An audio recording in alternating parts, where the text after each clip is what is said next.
share results and collaborate. Thank you for your attention, and no time yet, right? Thank you. Thank you, Dr. Ivanova. Dr. Ivanova was actually the first participant to request internet connection for this room because she's been actively tweeting all her colleagues and friends back in Russia what she's learned. Any questions for Dr. Ivanova? Please. So one comment I want to make is I'd like to know more about the research that started in 1998 on the bacterial rhodopsin, because if that's and if there's any publications on that, because yes, there are, of course, but they are all in Russian, so nevertheless it's something, we have 2006, the B publication is the first publication to take channel rhodopsin into the eye, into the retina, and if there's something that predates that, I think that it'd be important for the field to know about.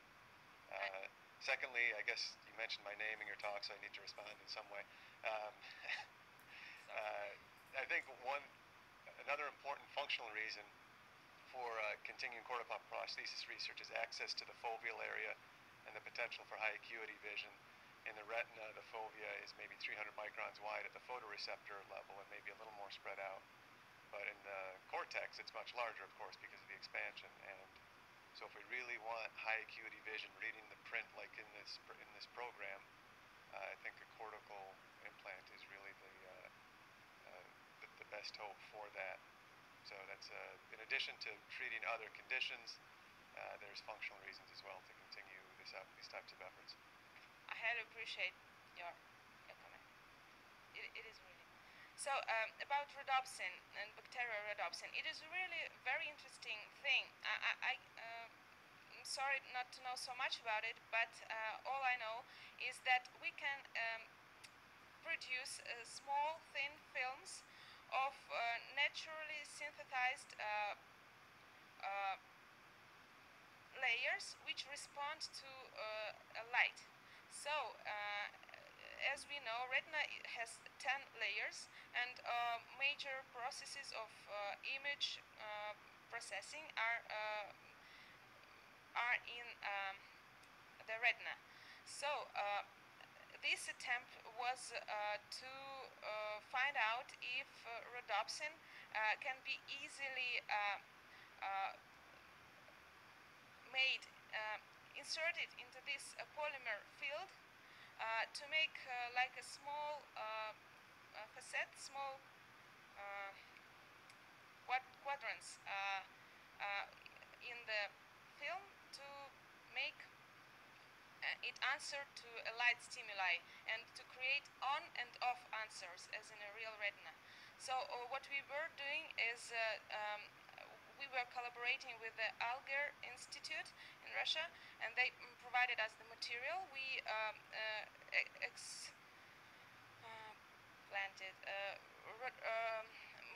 molecular rhodopsin from the alga, and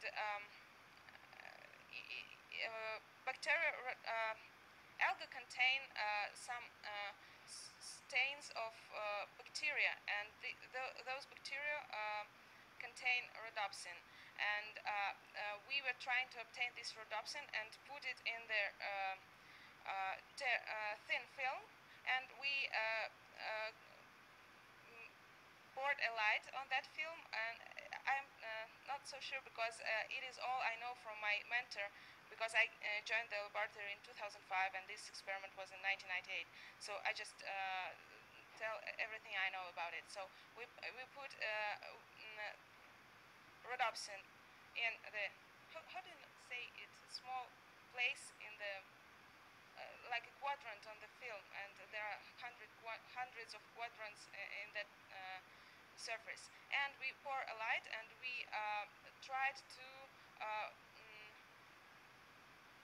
find out what is the image, and is image processed after passing this tear film. So that's something like that. Have I answered your question? I'm sorry. Yeah, thanks. From your description, it sounds like you're describing an artificial retina in the sense that it's more of an imaging device to replicate the computation of the retina versus an attempt to use bacterial rhodopsin to be implanted in a biological retina. So it's a little different than the way we typically think about it. Nevertheless, it'd be interesting to have the reports just to so we can talk offline about that. Yeah, I agree with you. So it was not a biologic experiment of a real implantation, but it was an initial attempt of having known about the opportunity of this. So yeah, I agree. Thanks. Well, thank you very much.